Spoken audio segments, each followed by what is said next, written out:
appelez Léo, quand il vous faut une ballerine dans votre drama. Appelez Léos, même s'il ressemble vraiment à un sac d'os. Bonjour Claire.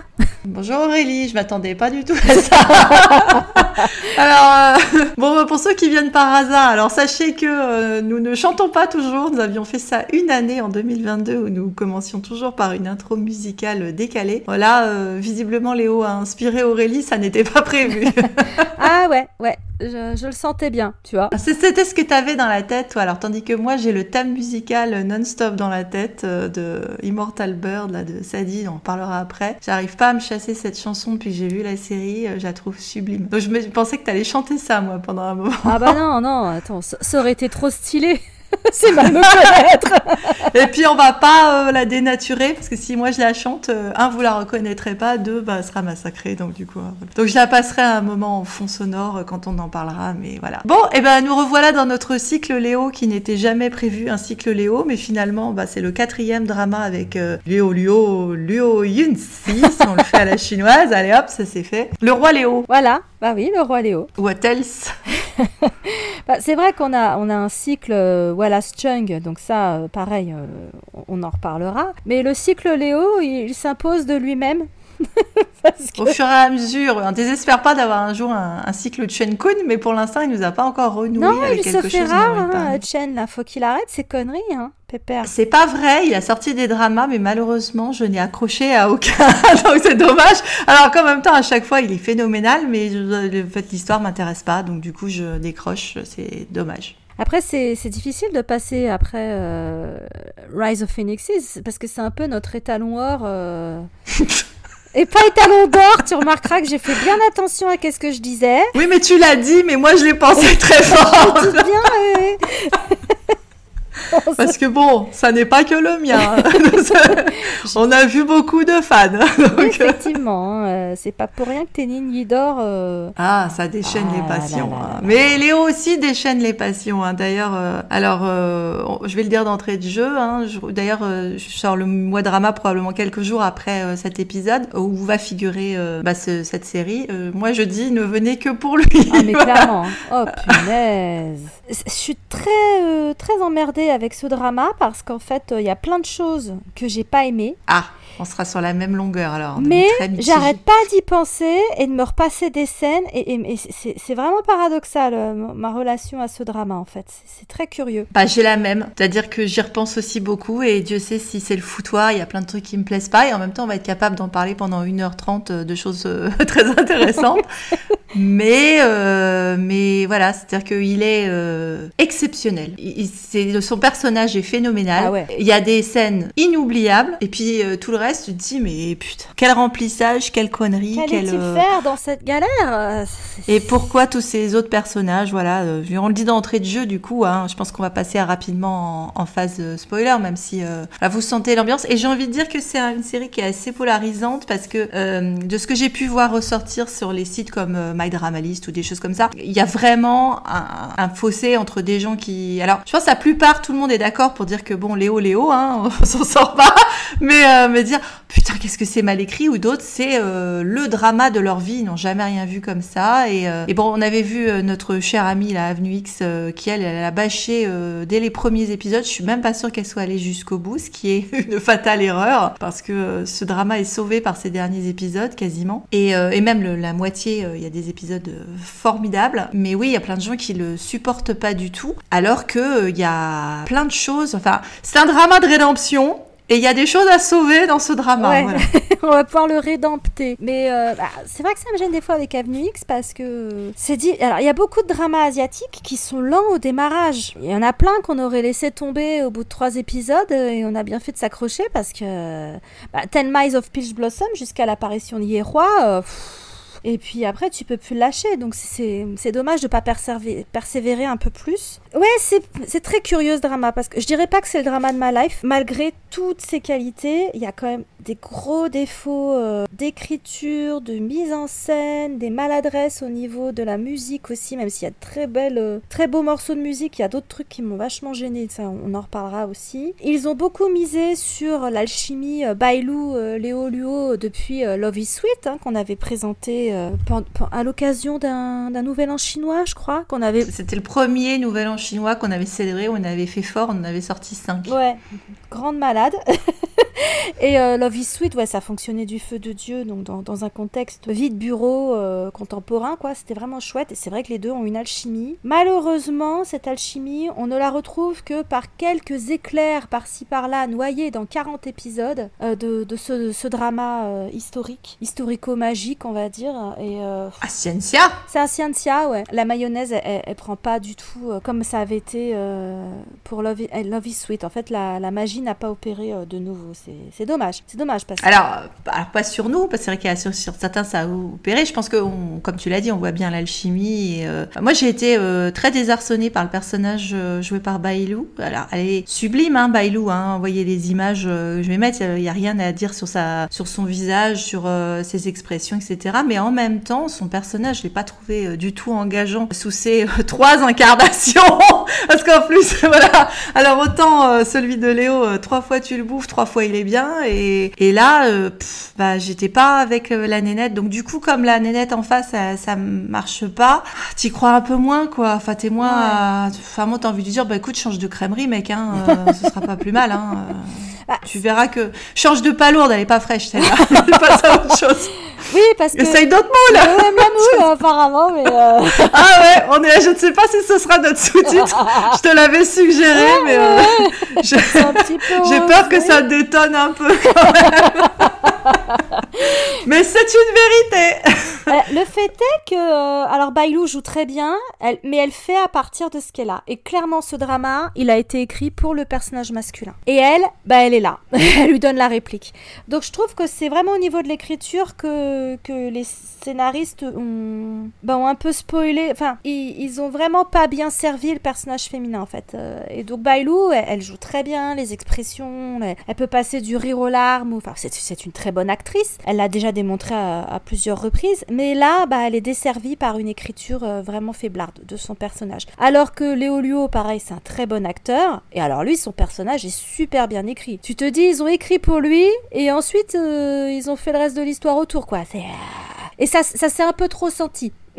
C'est dommage. Il a été bien casté, c'est sûr, par rapport à l'histoire originale. Après, voilà, c'est vrai qu'il moi je dirais il vampirise le truc. Voilà, c'est-à-dire qu'après tout le reste autour, tu t'en fous. Tous les autres personnages, tu t'en fous. Il y en a que t'as croisé à droite. Il y en a une seule pour moi qui tire son épingle du jeu, et encore c'est à minima, mais pareil parce qu'elle a suffisamment de personnalité et à cabotiner pour prendre la place. Je pense que tu vois de qui je veux parler.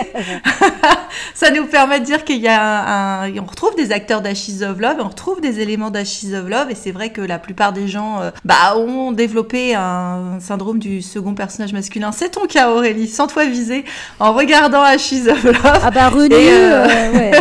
Phoenix était très bien, mais Runyu pour moi c'était... c'est toujours le même problème en fait. J'ai l'impression que Léo c'est un peu un stage storm, c'est-à-dire que il est tellement bon, il est tellement charismatique que quoi qu'il fasse, il va éclipser les autres, au moins à la pellicule. Je sais pas ce que ça donnerait sur scène, mais à la pellicule, il a tendance à éclipser les autres. C'était pas aussi flagrant dans Love is Sweet, parce que, encore une fois, Bailu, son personnage était mieux écrit, on était vraiment complètement de son point de vue, et ça passait mieux dans un contexte contemporain. Mais alors là, t'as l'impression que t'as lui, et puis les autres au pied du podium, quoi. C'est emmerdant, c'est emmerdant. Ah oui, puis bon, là, c'est une drama queen, là, hein, je vais te dire. Ils ont mis quand même... son personnage est opératique dans ce que ça a de plus flamboyant et de meilleur aussi, mais c'est-à-dire que c'est vrai que tu sais pas comment... Parce que ça pourrait vite tourner au ridicule, donc il en faut quand même de la présence pour arriver à supporter et les costumes et le maquillage, parce que purée, il est maquillé comme une voiture volée, pour pas dire autre chose. Et maigre, on va en parler aussi, ça fait partie des problèmes. Je veux dire, ils y sont allés à donf, il y a des costumes, des décors, il y a CGI, en veux-tu, en voilà. T'as ton œil peut être détourné par des centaines de milliers de choses, mais ouais, il bouffe toute la pellicule, comme t'as dit. Et peut-être que, justement, bizarrement, est-ce que ça vient de son passé de danseur ou j'en sais rien, ça lui convient très bien, et c'est peut-être pour ça que il éclipse plus facilement avec ce genre de contexte que dans un drama contemporain où tout le monde est habillé avec sa petite chemise Christian Dior et ses boucles d'oreilles Chanel, tu vois. Finalement, là, avec ce largeur van life, ses épaules, ses machins, enfin, tu vois, tout cette espèce de grosse production, c'est là qu'il tire finalement presque plus son épingle du jeu, quoi. Parce que j'ai l'impression que il se fait plaisir à faire ça, hein. Vraiment, il est dans son élément. Il y a le côté gracieux, les grandes manches, les grands qui rappellent le ballet, hein. C'est pour ça que je chantonnais sur la ballerine, parce que effectivement ça lui correspond vraiment, vraiment bien. Alors que Bailou aussi est danseuse. Enfin, la plupart de ces gens-là, ils ont commencé par la danse. Ils savent tout faire à chaque fois. Voilà, le chant, la danse, ils savent tout faire, ces gens-là. Mais ouais, il est d'autant plus dans son élément, ouais. Oui, mais Bailou, elle est très jolie, mais t'as l'impression que c'est quasiment une poupée vide là-dedans, quoi. Encore une fois, c'est vraiment le problème de l'écriture, quoi. Oui, c'est pas une critique d'elle en soi, mais c'est vrai que... Et presque ça va avec son personnage d'une certaine manière, j'ai envie de dire, d'être une poupée désincarnée, pour moi. Mais ce qui est dommage, parce que ça pourrait être, au contraire, vu ce qu'on va discuter aujourd'hui, parce qu'on va faire de nombreux ponts, hein, pas seulement parce que Claire aime les ponts, mais avec... Il y en a un, d'ailleurs, qui est intéressant. Il y en a un qui est très bien. Ouais. Voilà, on est sur le même, je crois. Voilà, oui, les mythiques. Mais on va faire de nombreux ponts, et évidemment avec Love Between Fairy and Devil, parce que comment tu ne peux pas le faire, parce que là, il y a un moment où tu as l'impression, tu te demandes au début si Léo... Alors, je sais bien que les productions se font pas comme ça, des fois c'est tourné super longtemps avant, etc. Mais voilà, qu'on a un petit peu l'impression que Léo, en tout cas le studio, a vu Dylan dans Love Between Fairy and Devil, et qu'ils ont dit « Hold my beer !» on va coller Léo avec les mêmes costumes, dans les mêmes ambiances, avec des scènes qui sont presque quasiment les mêmes, mais c'est pas la même histoire, mais il y a énormément de ponts, enfin de choses en commun, et ils se sont dit voilà, alors on va faire notre Love Between Fairy and Devil jusqu'au générique, ou alors putain, même le générique, t'as l'impression que ce sont les visuels, celui de Love Between Fairy and Devil, tu sais, avec ce côté manoir, quoi. Ouais, voilà, c'est ça. Oui, c'est ça. Mais c'est pas inspiré d'un webtoon ou d'un... Alors non, c'est un web novel d'abord. D'accord. C'est un web novel de... comment qu'elle s'appelle Teng Luo Weiju. Et donc le titre original, c'est une catastrophe. Rei Yue Guangna Bi Chupen. Et donc le titre original de Till the End of the Moon en VO, c'est... Zhongyue Qinming, qui veut dire, grosso merdo, de ce que j'ai compris, longue braise de lune. Voilà. Ah, intéressant. C'est sorti en 2023. Ah, ça vient juste de se finir. Ça vient juste de se terminer, 40 épisodes. À un moment, ça devait être plus long. Sur Dramalist, on peut encore voir l'annonce d'une partie 2. Alors, je ne pense pas qu'il y aura une partie 2. Je pense que c'est un fake. Mais peut-être qu'à un moment, avant cette fameuse loi, qui date de 2021 quand même, je crois, mais qui a interdit qu'un drama fasse plus de 40 épisodes. Est-ce qu'ils ont voulu... franchement, heureusement qu'ils l'ont pas fait. Hein. On va faire 40 épisodes d'une première partie et 40 épisodes jusqu'au bout de ma life. Ce serait pas possible. Mais non, il y aura pas de deuxième partie. Et donc, le réalisateur s'appelle Kukok Lung et il a réalisé General and I. C'est pour ça qu'on retrouve des acteurs de General and I. Oui, puis du côté What the fuck, hein. Et il a également réalisé un autre drama qui était longtemps, est-ce qu'il est toujours d'ailleurs disponible sur Netflix, c'est un des rares dramas chinois, qui s'appelle Ice Fantasy, avec William Fong. Et comment te dire, en fait, il est abonné aux séries What the fuck, aux grosses productions avec des costumes épouvantablement bizarres. Alors ici, ils sont à la fois bizarres et bizarrement sublimes. Je sais pas comment le dire, mais dans Ice Fantasy, c'est du kitsch insupportable. Et dans General and I, ça allait, mais on avait suffisamment parlé des côtés what the fuck. Je te vois tyrolienne de mes deux. Oh là là. Et on a Tarzan en retour. Et donc, ce sont deux filles qui se sont collées à l'adaptation du web novel. Ah bah, je pense qu'elles l'ont adapté avec Léo en tête. Hein. Je les soupçonne de fangirler Oui, hein, parce que le personnage il est décrit comme famélique, machin, etc. Bon, alors tu me diras, la plupart de nos acteurs de drama chinois ont sérieusement besoin d'un abonnement chez Subway ou n'importe quelle autre entreprise où ils ont envie d'aller bouffer. Enfin, je sais bien qu'on n'est pas chez les Coréens, mais quand même. Et non, là, c'est vrai que... Bon, alors, avec les costumes, ça se voit moins, mais il y a des moments où le costume, il se réduit à un peignoir, et franchement... Je te dirais que même avec les costumes, ça se voit, parce qu'en fait... En plus, ils l'ont grimé pour qu'il ait l'air encore plus famélique. Enfin, moi, j'ai bien vu au niveau de son maquillage, ils lui ont mis un max d'ombre à paupières. De contouring. Ils ont fait du contouring de ouf. En mode Lady Gaga dans son clip Born This Way, tu vois. Et puis... moi, je le verrais plutôt dans Bad Romance, mais si tu veux... Ah non, Born This Way, c'était vraiment avec les pommettes, machin, c'est une catastrophe. Non, je sais bien, mais je pense que c'est plus au titre que... Ah oui, Bad Romance aussi. I want your revenge. Ouais, ça va très bien, tu vois. Oui, c'est parfait. Et en plus... Au niveau du maquillage, ils ont aussi énormément marqué ses cernes sous les yeux, en fait, avec du fard à paupières rose, bordeaux, etc. Donc, ce qui fait qu'ils ont vraiment fait tout ce qu'il faut éviter en temps normal. Mais bon, là, il se trouve que ça sert le personnage. Mais ça lui va tellement bien. Ouais, mais quand même, c'est inquiétant, quoi. Puis alors, il y a certaines maladresses de gloss et de rouge à lèvres, les gars. Le rouge à lèvres mat, ça lui va pas du tout. Ça devrait être interdit, ma chérie. Ah oui, mais enfin, il a une palette de maquillage, c'est sûr que là... Et tu t'interroges pas sur sa sexualité à aucun moment, c'est ça qui est curieux. Ouais. Mais c'est vrai qu'ici, dans le maquillage, c'est drama queen, quoi. C'est too much. Mais encore une fois, ça va avec le personnage. Le côté famélique, il est décrit comme ça dans le web novel, puisque je l'ai feuilleté. Comme on va le voir très rapidement sur le perso, il a été sous-alimenté, quoi. C'est quelqu'un qui souffre de mauvais traitements et puis qui est consumé par autre chose intérieurement, qui fait que c'est pour ça qu'il est dans cet état-là, quoi. Il est censé être décharné. Ah oui, de toute façon... c'est vrai que le côté famélique est pas bien, torturé psychologiquement, ça, ils ont fait ça très bien. Et il l'a joué très très bien. Alors, ça, il faut qu'on le dise aussi d'entrée de jeu, c'est-à-dire que si vous aimez l'angst, les histoires d'amour qui sont... C'est pas fluffy du tout, hein, c'est pour vous. C'est un drama pour vous. Ce sera pas fluffy, non. Ah non, c'est pas fluffy. Moi, je tiens quand même à signaler, pareil, d'entrée de jeu, que j'en peux plus de voir des gens cracher du sang. Ah oui, ça. Alors, il y avait un budget hémoglobine. Alors là, ils ont éclaté tous les records. Je sais que j'ai vu beaucoup moins de drama que toi, mais j'ai jamais vu autant de crachage de sang dans un drama asiatique. Love and Redemption en avait pas mal, mais c'est vrai que là, t'as une belle palette en plus. Ça va du beau rouge rubis au noir crado. On n'est pas loin du noir zombie à certains moments. Ouais, c'est vrai que ils se sont les fait plaisir, et c'est vrai que vous allez voir sur les images si vous nous regardez sur YouTube et pas si vous ne suivez pas sur SoundCloud. C'est trop. Oh la vache, à la Traviata. Mais ça va avec le côté opératique, encore une fois. Ouais, mais c'était... Mais c'est parce qu'ils souffrent beaucoup. Je te rappelle qu'on ne souffre pas vraiment chez les Chinois si tu ne craches pas du sang. Ouais, non, mais là, vraiment, ils battent tous les records, quoi. Je veux dire, c'est... Parce que... Et que le sang, t'as les dents toutes rouges quand tu souris, et puis le plan d'après, elles sont plus rouges. Ah, c'est clair. Et que t'as le sang coagulé sur le menton, et c'est bon, on a compris. Et que tu t'embrasses même avec la gueule pleine de sang. Je pense à toi, Yerwa, donc... là.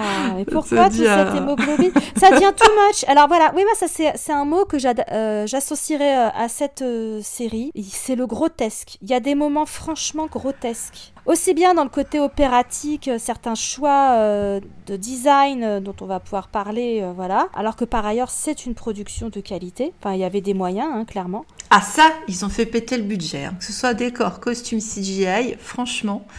Mais il y a un gros cast aussi. C'était grotesque qui, moi, me sortait du truc, quoi. J'étais là, j'étais pétée de rire, alors que franchement, il y a très peu d'occasions de rire dans ce drama. Aucune, normalement. À part quand tu fais des blagues sur les palouins. Normalement, il n'y en a pas. C'est vrai que c'est aussi un point que tu peux comparer avec Love Between Fairy and Devil, qui, alors, tous les deux, d'une certaine manière, renouvellent le genre du ciencia. Ouais, ça c'est J'ai l'impression que c'est beaucoup le cas en ce moment. Ils font beaucoup de choses pour renouveler le genre. Là, il y a l'originalité se place sur un truc particulier dont on reparlera après. Mais la différence, c'est que c'est exactement la même thématique, c'est-à-dire nous allons illustrer ce qu'est l'amour mystique, une union mystique. Voilà, c'est l'illustration d'une union mystique autour de la création et de la destruction du monde. Donc voilà, pour faire péter les yin, les yang, tout ce que tu veux, on va être à notre aise, Blaise. Mais là où Love Between Fairy and Devil le faisait avec beaucoup d'humour et un peu d'autodérision quand même aussi, mais c'est vrai que tu avais des grandes tranches de rigolade que tu n'auras jamais ici, alors que comme tu l'as dit, des fois tu te moques de la série et tu ne ris pas avec la série. Voilà, je pense que ça a été une des grosses erreurs de cette série,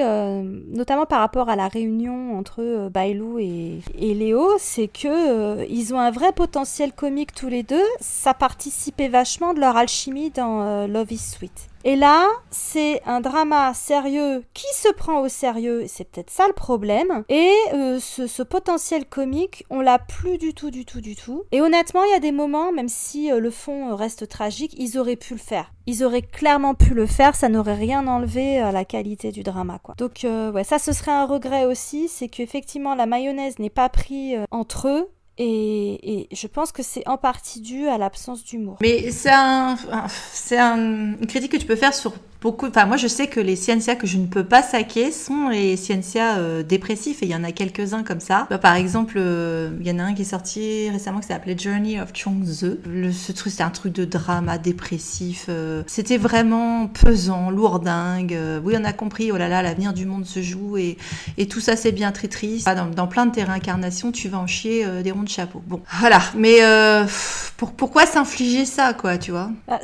Je pense que quel que soit il y a toujours moyen d'alléger un peu le ton. Je veux dire, même dans Goodbye My Princess, c'est pas une comédie, hein. Il y avait des moments drôles. Oui. Il y avait des moments très drôles. Quoi, là, il n'y a pas de moments drôles du tout. C'est tout le temps sérieux, quoi. Ce qui fait que du coup, le spectateur, il a jamais le temps de souffler, en fait. T'enchaînes les psychodrames, t'enchaînes les déchirements, les machins. Alors, on se comprenne bien, hein. C'est notre cam, hein, l'angst, hein. Mais de temps en temps, il faut offrir un petit moment de répit à ton spectateur. Alors, ça me dérangerait pas si c'était pas sur ce mode épique avec tout ce qu'il y a autour. Le problème, c'est quand tu as tous ces what 1000 personnages secondaires qui nous font à chaque fois, hein. Mais souvent, le but des personnages secondaires, c'est aussi soit d'apporter un autre mode opératoire ou un commentaire sur ce qui se passe, ou justement un contrepoint, si tu veux, ça peut être. Et là, ils sont tous dans la même perspective de la loose, et il y en a que tu passes énormément de temps avec eux. Enfin, moi, moins, parce que je les ai vite zappés. Ah, j'ai zappé de ouf aussi, hein, ça c'est... Bah voilà, on les zappe vite, parce qu'on s'en balèque. Mais sauf que, finalement, ils n'ont pas de résolution non plus dans leurs histoires. Donc tu te demandes pourquoi ils ont pris autant de temps à raconter leur histoire pour que finalement, ce soit une note de bas de page. À ce moment-là, il fallait vraiment que tu te concentres que sur tes deux personnages principaux avec vaguement les autres derrière, mais tu faisais à fond ton truc. Et c'est vrai que ça manque d'un... Pourtant, ils ont des assistants, des sidekicks et des machins et tout ce que tu veux, que tu pourrais avoir. Et il y en a aucun qui aide à faire justement ce côté que tu aurais dans un Molière ou dans un Shakespeare, où tu as les valets qui servent à créer un peu de choupinerie ou de comique, si tu veux. Tu l'as pas. Ah non, personne se fait tartufiller, c'est... Ah non, c'est ambiance lourdingue, pesante, partout, quoi. Et du torture porn. Oh là, bah oui, ça va avec le budget hémoglobine. Je sais pas combien de capsules de faux sang ils ont utilisé, j'ai arrêté de compter. Mais si tu te jettes un petit à chaque fois que quelqu'un crache du sang, au bout de 3 épisodes, c'est le coma éthylique. Pour de vrai. C'est du délire. Beurré, oui. C'est du délire. J'espère pour eux que c'est pas cancérigène leur connerie, parce que avec tout ce qu'ils ont avec tout ce qu'ils ont avalé, je vais te dire comme produit chimique. Et là, surtout que c'est pas nécessaire, quoi. Alors on sait bien que dans les dramas chinois, dès que t'as un pet de travers, que tu sois à l'Arctique de la mort ou que t'aies tes règles ou je sais pas quoi, tu te casses un ongle, tu craches du sang, c'est extrêmement codifié évidemment pour dire que tu es blessé. On rappelle quand même que la plupart des blessures ne justifient pas une hémorragie de l'estomac, hein. Bon, voilà, je referme la parenthèse. Mais c'est très codifié, donc... Ok, c'est comme ça dans les dramas chinois. Puis alors, des charges, ils passent pas loin de la mort plein de fois, quand même. Ouais, non mais d'accord, mais il y a plein de moments où c'était pas justifié, quoi. Arrêtez de cracher du sang à tout bout de champ, les mecs, c'est fatigant. Moi, à la fin, je rigolais. Je te dis, alors que t'es pas censé rire, quoi. Moi, je rigolais. C'était pas possible. On aurait dû... Alors, c'est un autre jeu, éventuellement. On vous met au défi d'aller cocher chaque fois qu'il y en a un qui crache du sang. Et puis, vous nous faites le compte à la fin. Ouais, bonne chance. Hein. Moi, j'ai perdu le compte très, très vite. Hein. Je riais trop. Je riais trop. Mais je riais jaune. Je grinçais plus que je ne riais. Mais vraiment, non, c'est dommage. C'est dommage. Et alors, même chose au niveau du design, parce que tu l'as dit, il y a des costumes qui sont sublimes. La CGI, d'un point de vue purement technique, ça n'a plus rien à voir avec les CGI dégueulasses de Thelma et the Peach Blossom. Oh là là, heureusement, on l'a rendu reconnaissant. Ils ont vraiment changé leur game, il n'y a pas de souci. Par contre, ouais, le progrès de ouf. Quitte à avoir une CGI de très bonne qualité, pourquoi tu nous sors des designs aussi dégueulasses ? Parce que je suis désolée, mais alors certains costumes sont bien, mais alors par contre, pourquoi la plupart des goodies, les épées, alors le pire, je crois que c'est son espèce d'arbalète tueuse de gens là, au roi démon, avec cet œil dégueulasse. Pourquoi ? Oui. Pourquoi ? Moi, je l'aime bien l'œil de Sauron, moi, parce qu'il y a tout un truc sur l'œil. Mais ça, c'est une autre critique aussi, c'est qu'il y a trop de gadgets, beaucoup trop de temps à aller chercher des objets à droite à gauche et des machins, des trucs qu'on te ressort. C'est une course au MacGuffin, Et puis comme chaque objet, il a un nom à la con qui des fois est au ridicule. Tu te rappelles la super cloche, la super cloche de Pâques de Thelma et the Peach Blossom. Même les acteurs, ils n'arrivaient pas à le prononcer dans le vrai. Quand tu voyais les behind the scenes, ils étaient pétés de rire à chaque fois qu'ils devaient faire référence à la cloche. Par ailleurs, tu disais les visuels, il y en a quelques-uns moi qui m'ont vachement plu, c'est-à-dire, alors en plus parce qu'on les trouve de manière récurrente, parce que il y a quand même des symbolismes intéressants, mais ne vous inquiétez pas, on va y venir. Et par exemple, j'ai adoré les chars avec alors c'est de la grosse CGI, mais avec les chars, avec les nanas, avec les voiles qui volent et tout. Et j'ai trouvé ça super. Je les ai jamais vus. Ils mettent jamais, tu vois, c'est le genre de truc que tu vois dans des illustrations de contes chinois ou japonais où tu as ces espèces, tu sais, d'êtres célestes avec des voiles derrière. Même si c'est peut-être pas le truc le plus réussi du monde. Moi, ces chars récurrents, ils m'ont vraiment plu. Et encore une fois, il y a vraiment une CGI de qualité, des choses très très belles, et à côté de ça, des designs que moi j'ai trouvé dégueulasses. Pareil, cette manie d'avoir des trucs coincés dans les yeux, de cacher des objets dans ton corps et Ah bah, c'est-à-dire que c'est Docteur Maboul cette série, c'est-à-dire qu'il y a des choses à extraire. Il y a beaucoup de choses à extraire et tu vas pas bien t'en sortir, ça va faire pisser le sang à moi. Mais c'est vrai qu'il y a beaucoup d'opérations à faire, très clairement. Et pourquoi c'est si laid, je sais pas. Bah c'est vrai qu'il y a des objets mastoc, effectivement, mais c'est peut-être moche pour nos yeux occidentaux parce que c'est pas des objets qui nous parlent, peut-être que ça a un sens. C'est vrai qu'il y a des choses qui nous parlent plus à nous parce que on les reconnaît et bon, il y en a une en particulier où je suis allée vérifier s'ils avaient la même approche de ça que nous et la réponse est oui. Donc comme quoi il y a des trucs qui sont très en commun et je pense qu'un œil occidental peut se raccrocher à plein de choses qu'on connaît bien là-dedans, sans problème. Après t'as le micmac habituel tu retrouves plein de choses. Tiens d'ailleurs, justement, il y avait une originalité dans les costumes, dans le design que j'avais jamais vu dans un Scientia. C'est-à-dire qu'ils sont allés prendre une tangente du côté de, je dirais, l'Inde/Thaïlande. Ouais. C'était très original de partir dans le côté mystique là-dessus. Ouais. Je m'y attendais pas du tout. Et comme c'est vrai qu'il y a tout un fil bouddhiste, je peux pas le dire autrement, c'est-à-dire par rapport à un chemin de vie et des questions de l'illumination. Tu peux associer à Bouddha ou à Jésus, parce que c'est un peu des fois blanc bonnet et bonnet blanc. C'était intéressant qu'ils partent là-dessus. J'ai trouvé ça très joli, ça nous changeait l'œil. Alors oui, je vois à quel... on en parlera peut-être dans la partie spoil parce que justement, moi j'aurais des petites précisions à apporter sur ce moment-là du drama, que j'ai beaucoup aimé par ailleurs. Cette séquence, c'était vraiment chouette. Faire un pitch, on n'a même pas fait un pitch. Non, n'importe quoi. Alors, par contre, accrochez-vous parce que c'est sur plusieurs incarnations, c'est un peu le bordel. On est sur 1000 ans, les gars. Il y a du voyage dans 1000 ans d'histoire.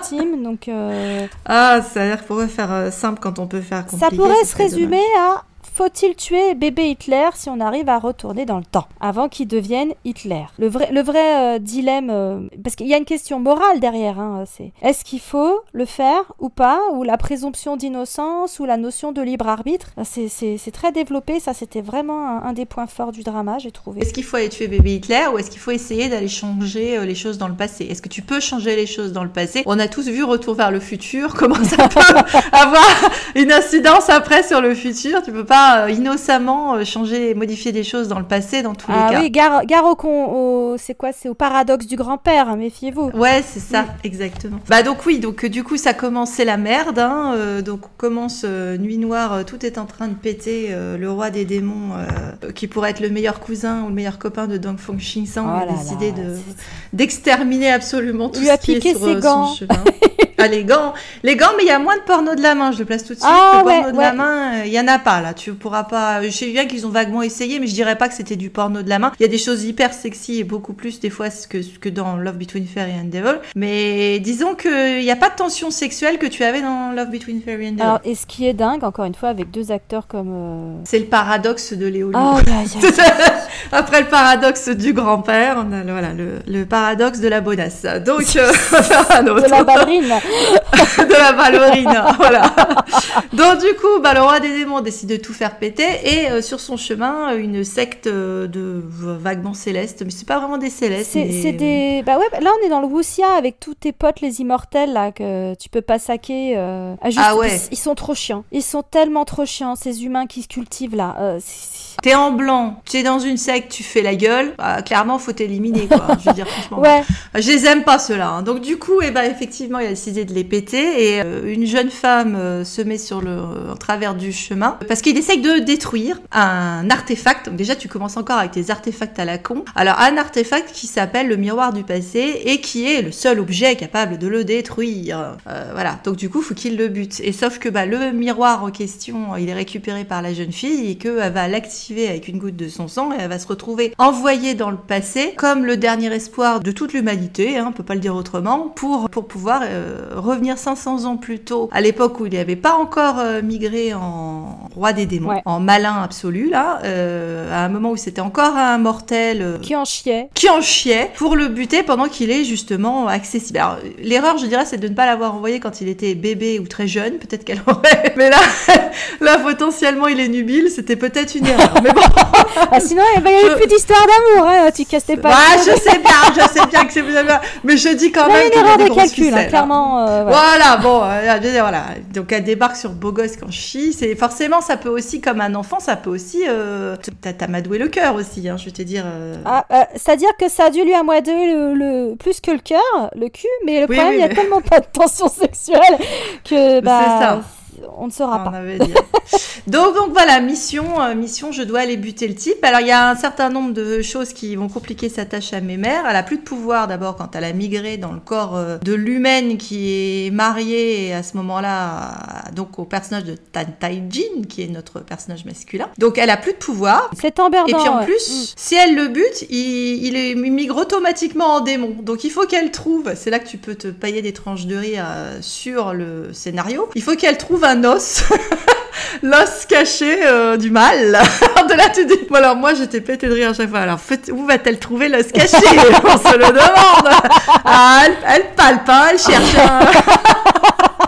Elle cherche un moment, hein, parce qu'il faut qu'elle arrive à extraire ce truc. Elle a un temps limité pour le faire, parce que sinon, il se transforme en machin. Mais si tu le butes, il se transforme aussi. Donc, dans tous les cas, t'es fucké. Donc, du coup, il faut qu'elle arrive à composer, à trouver d'autres méthodes pour arriver à paralyser ou à trouver l'os et l'extraire et machin. Enfin, donc, t'as tout un micmac pas possible. Et tu penses bien que pendant tout ce temps-là, où il faut qu'elle lui protège les miches, parce que s'il crève, il se transforme en démon. Il y a forcément des sentiments qui vont évoluer, changer et des complications qui vont se mettre en place. Alors, on précise quand même que d'entrée de jeu, le mec, c'est sûr, il est présenté comme une victime parce que tout le monde lui fait des crasses et machin. Mais c'est quand même un connard, hein. Il va faire des choses vraiment, vraiment pas bien, le mec. Hein. Il est vraiment très, très méchant.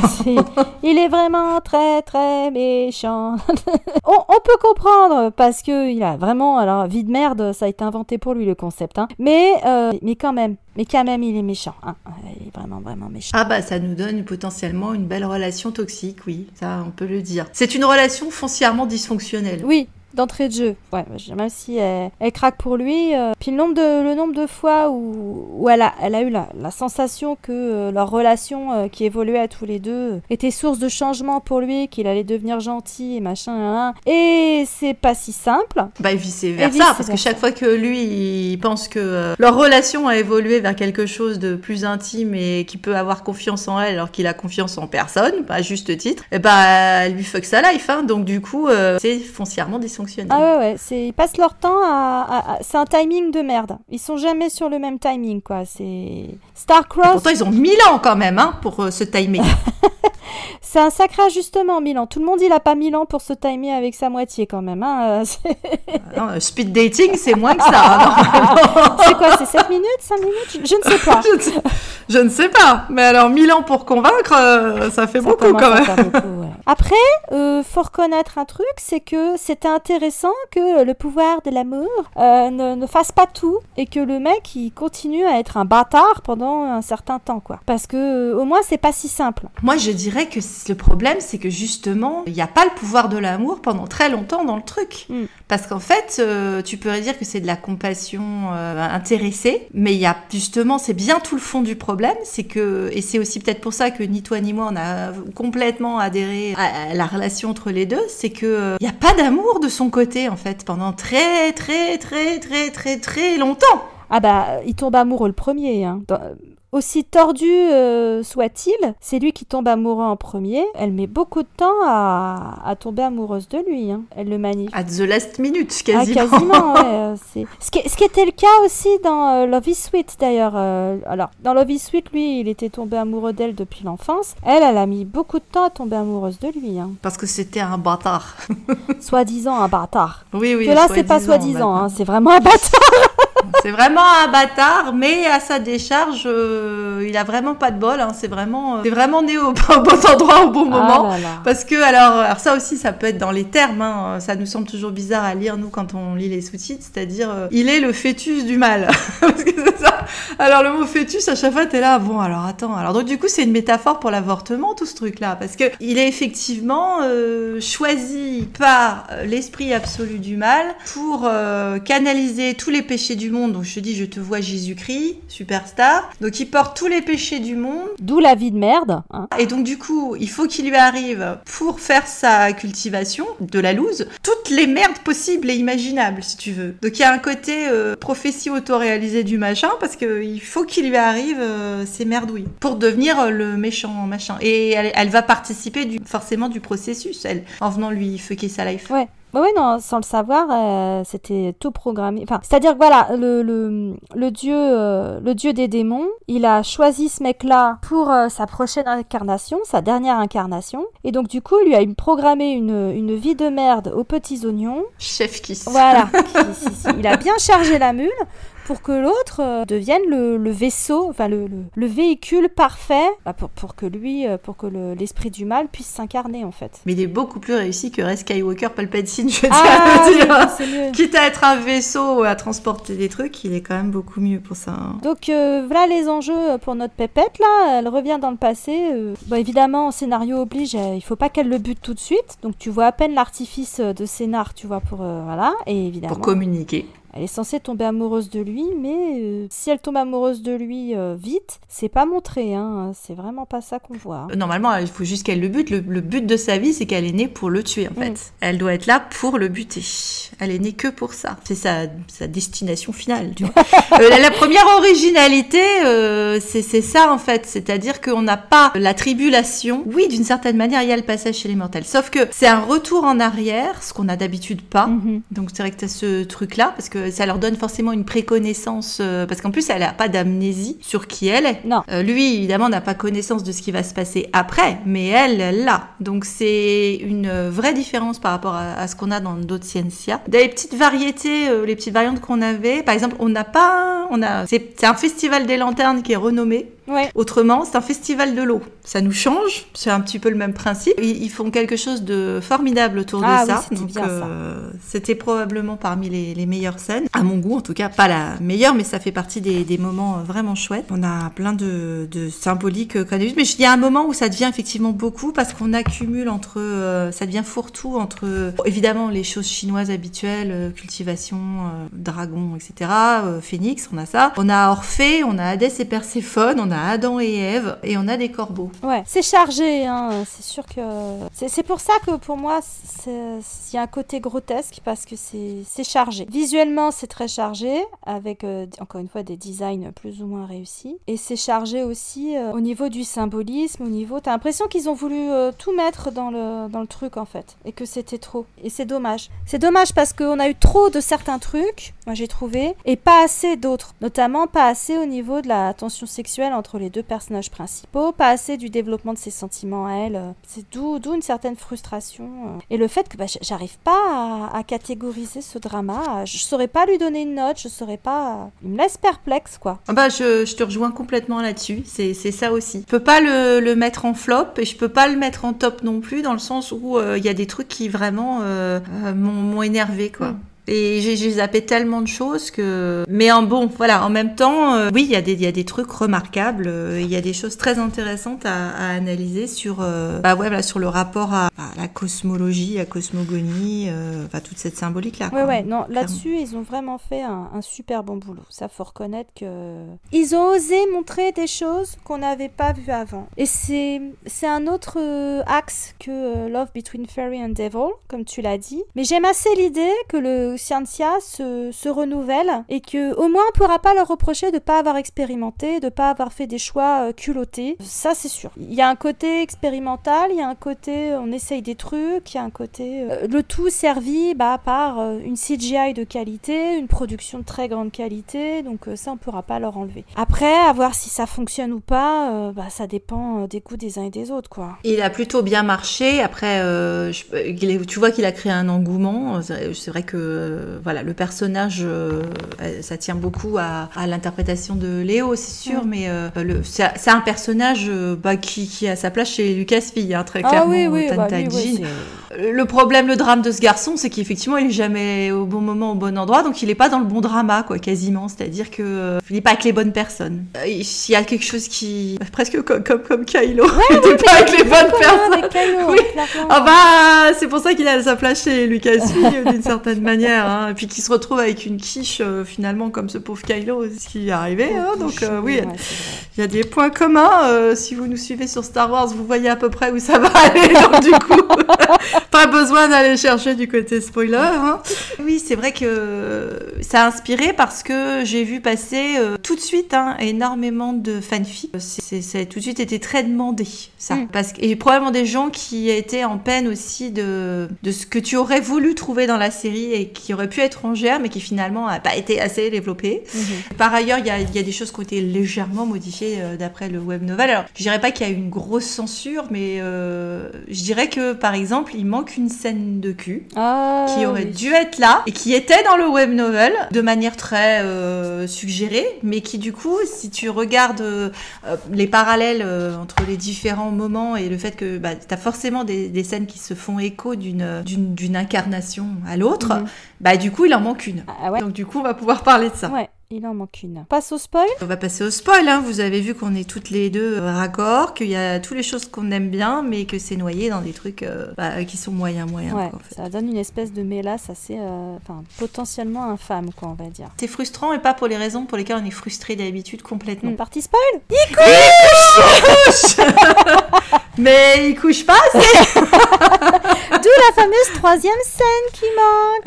Voilà. Alors du coup, c'est pas très logique. On va commencer directement par le cul, mais allons-y. Comme ça, on se fait plaisir. Autant commencer par un truc sympa. Donc, Bah, on se fait plaisir, du coup, moyen. Je dirais, oui, disons qu'elles sont très très bien les deux scènes, parce que du coup, il y en a deux. Bon, je dirais, moi, tout de suite, je préférerais la deuxième, hein, je tiens à le dire. Parce que la première est problématique, dans la mesure où ça se passe, c'est pas eux qui compliquaient cette histoire. Tu vois, c'est par ça, surtout dans cette mélasse. Parce qu'à un moment, ils ont une espèce de rêve à la con, où ils se retrouvent plongés dans le rêve d'un dragon endormi, et ça les oblige un peu à... C'est un peu comme une expérience de réalité virtuelle. C'est-à-dire que c'est pas une réincarnation, c'était des personnages qui étaient complètement indépendants d'eux, qui n'ont rien à voir avec eux, c'était pas eux avant, mais du coup, ils vivent leur scène, et c'était une histoire d'amour tragique, qui est l'inverse de ce qu'ils connaissent plus ou moins aujourd'hui, tu vois. Dans cette séquence-là, la palourde, parce que c'est donc une palourde, a flashé sur le dieu de la guerre dragon, là, et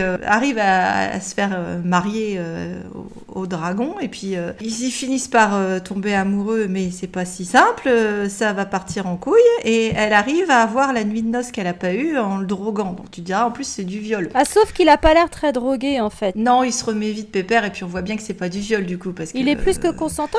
Moi, honnêtement, la façon dont la scène était filmée, il lui a laissé croire que la drogue agissait sur lui, alors qu'en fait, pas du tout. Parce qu'il en avait autant envie qu'elle. Je sais pas, parce que ça le privait, alors, pas de sa quéquette apparemment, ça le privait de voix, et ça le rendait plus faible, mais pas au niveau sexuel.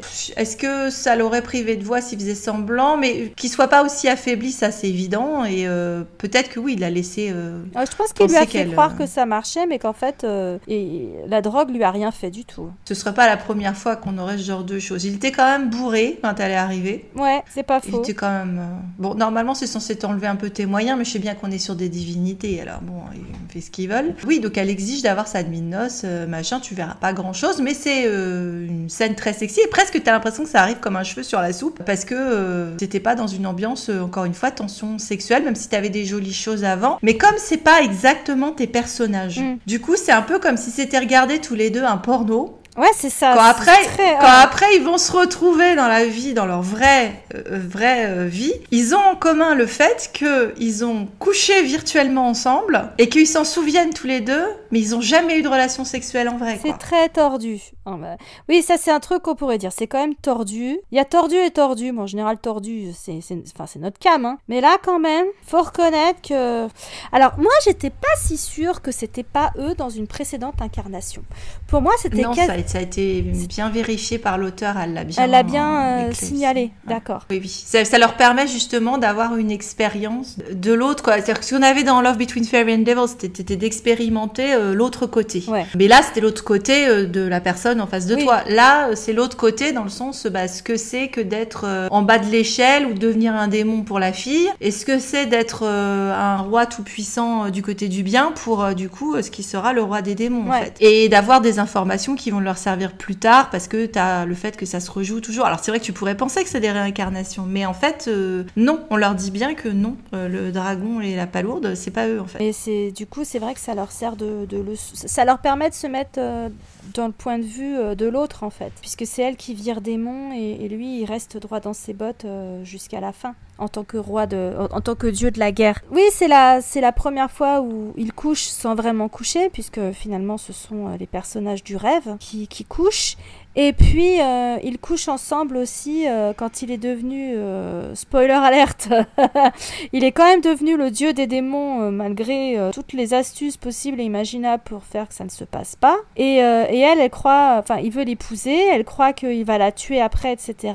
Et même en sachant cela, elle demande sa nuit de noces. Elle lui dit, il y a une nuit de noces que tu me dois, forcément, parce que dans le monde des mortels où elle était remontée dans le temps, elle a essayé de le buter pendant la nuit de noces. En fait, donc ils n'avaient pas eu de nuit de noces à ce moment-là, évidemment. Moi, ce que j'ai aimé, alors là au moins, il n'y avait pas d'histoire de je te drogue, machin, etc. Et ce que j'ai aimé, c'est que quand même, à chaque fois, c'est elle qui déclenche le rapport. Elle est agent par rapport à sa sexualité. Bon, lui, sur le mouvement, hein, c'est un mec, il va pas se faire prier non plus, quoi, hein, mais... You got the notion, I've got the motion. Sur le mouvement, oui, ça c'est sûr. Voilà, il a rien contre, hein, mais effectivement, c'est elle qui est agent dans l'histoire. Ça m'a bien plu. Puis elle est très belle, la scène, mais... j'ai envie de dire qu'on est aussi dans le virtuel. Parce que c'est pareil, ils vont dans une espèce de bulle qu'il a créée, qui est censée retenir, parce que ça n'existe pas ce monde-là. Il n'existe pas non plus. Il a recréé dans le monde des mortels cette espèce de simulacre de ce qu'était leur vie quand ils se sont rencontrés chez les mortels, quand ils étaient mariés chez les mortels. Il a recréé ce monde idéal où personne n'est mort, parce que les têtes vont tomber, il n'y a pas eu de drame, où ils auraient été mariés femmes de manière tout à fait simple et sans bavure. Donc il a recréé ce monde-là, et il s'intègre dedans, mais du coup c'est un monde qui n'existe pas non plus. Et pourtant il existe suffisamment pour qu'ils aient un enfant à l'issue de cette union charnelle. Ah oui, ils couchent vraiment, mais ils couchent quand même dans des conditions qui sont des conditions hors du temps, d'une certaine manière, tu vois. Donc il manque la scène du milieu, en fait. Et la scène du milieu, ça aurait été justement qu'ils couchent quand il l'épouse chez les mortels,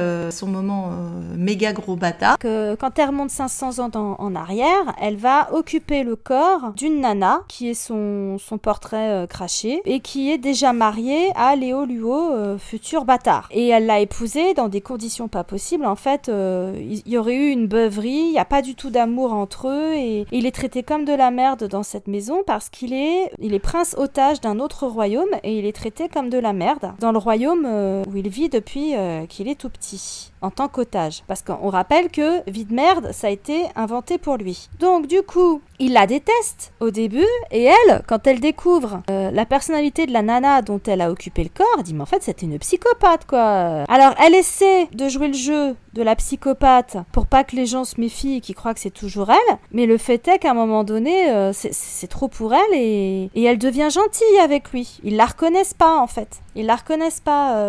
Yeshiwu elle s'appelle. Et le fait est, puisque c'est notre pépette là, Soussou. Li Soussou. Soussou ils l'ont appelé. Puis ils pouvaient pas trouver autre chose que le nom d'un personnage de Yang Mi.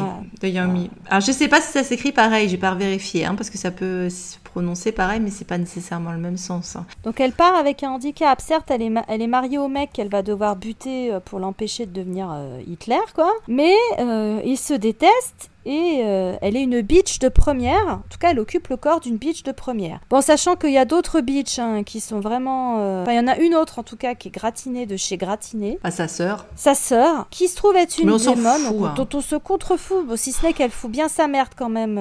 Oui, mais on s'en fout quand même. Ah oui, non. Elle avait bien une tête de bitch. Je suis désolée pour l'actrice, mais c'était très crédible que ce soit une bitch. Alors, c'est marrant, parce que l'actrice, elle était dans une série Air républicaine avec Sean Doe, notre qui s'appelait Love in Flames of War. J'aimais pas du tout son personnage, mais qu'est-ce qu'il était bien Sean Doe là-dedans, et c'était plutôt... Qu'est-ce qu'elle était chieuse. Déjà, elle était déjà chiante dans la série.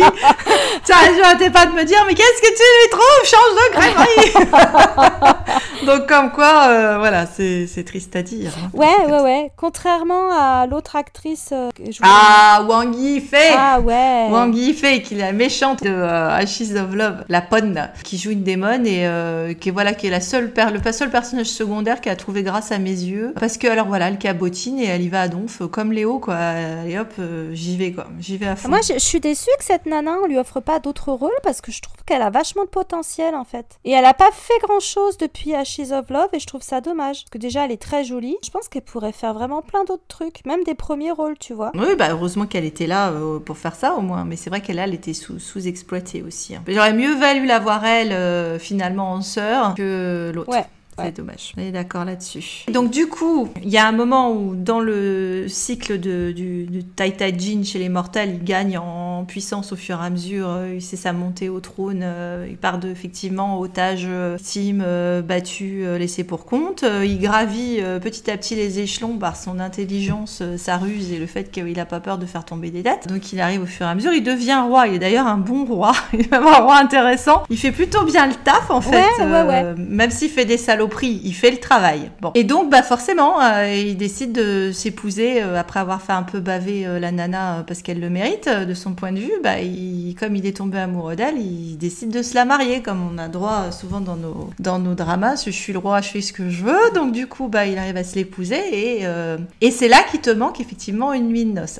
Alors la nuit de noces, normalement, elle a bien lieu dans le web novel, elle a bien lieu dans la prison, elle a bien lieu du fait du mec et c'est bien un viol, oui, tu peux le dire. Ah, il la viole dans le... Ah oui, c'est-à-dire que la fameuse scène, parce qu'elle est très très angsty, si vous aimez ça et le toxique et ce que tu veux, c'est-à-dire que après que... Alors, parce que le type, pour arriver à lui extraire son os machin, il faut qu'elle lui perce le cœur avec des épines, et en fait, à chaque fois qu'elle touche son cœur, ça lui met une épine, ce qui est dégueulasse. Donc à chaque fois qu'il est ému et qu'il va vers le bien, finalement, parce que ça veut dire qu'il est capable d'aimer, ce qui normalement il n'est pas capable de faire. Chaque fois qu'il commence à ouvrir son cœur, c'est-à-dire c'est le contraire du programme du Grinch, c'est comme si le Grinch, le fin du fin, c'était de finir par le décapiter, quoi, en fait. C'est-à-dire que plus il grandit, son cœur grandit, et ça y est, on va pouvoir se répéter. C'est horrible, honnêtement. C'est dégueulasse comme programme. Donc du coup, à chaque fois qu'il est de plus en plus touché par elle et que son cœur s'ouvre, hop, petite épine, et elle surveille magiquement la progression finalement des émotions du garçon. Donc d'épouser la femme qu'il aime, c'est le plus beau jour de sa vie, lui. Ouais. Il sent bien que ça sent un peu le pâté parce qu'elle est pas très démonstrative, elle veut même pas lui prendre la main quand ils vont faire la cérémonie et tout, mais il est quand même super heureux, si tu veux. Donc elle est là, lui dire, tiens, j'ai un cadeau à te donner. Le type, ne se sentant plus de joie, ça y est, c'est aujourd'hui que je perds mon pucelage. Et et zoup, que je te balance cette épine, je te vois couronne d'épines dans le cœur. Et hémoglobine de part et d'autre parce qu'elle en chie à faire ça et tout. Le type arrive miraculeusement à être sauvé grâce à une écaille magique, encore un artefact de mes couilles. Et donc du coup, elle est balancée en prison parce qu'elle a quand même essayé de faire un régicide. Il va la trouver dans la prison, grosse scène d'angst parce que elle est là à dire bon tue-moi parce que ma vie ne sert à rien, j'ai assez souffert. Je veux en finir. Thème récurrent de l'histoire également, c'est le côté bouddhiste, on va dire, de l'affaire. Donc c'est mets fin à mes souffrances. Et elle dit mais ma petite jeune fille, ça n'est pas si simple, car tu m'en as fait chier et tu ne veux pas de mon amour. Très bien, prépare-toi à sentir ma haine. Et là tu dis ok. J'achète, jusque-là j'achète. Qu'est-ce que tu entends par sentir ma haine? Et donc, dans le web novel, elle la sent. D'accord, je n'avais pas cette information, d'accord.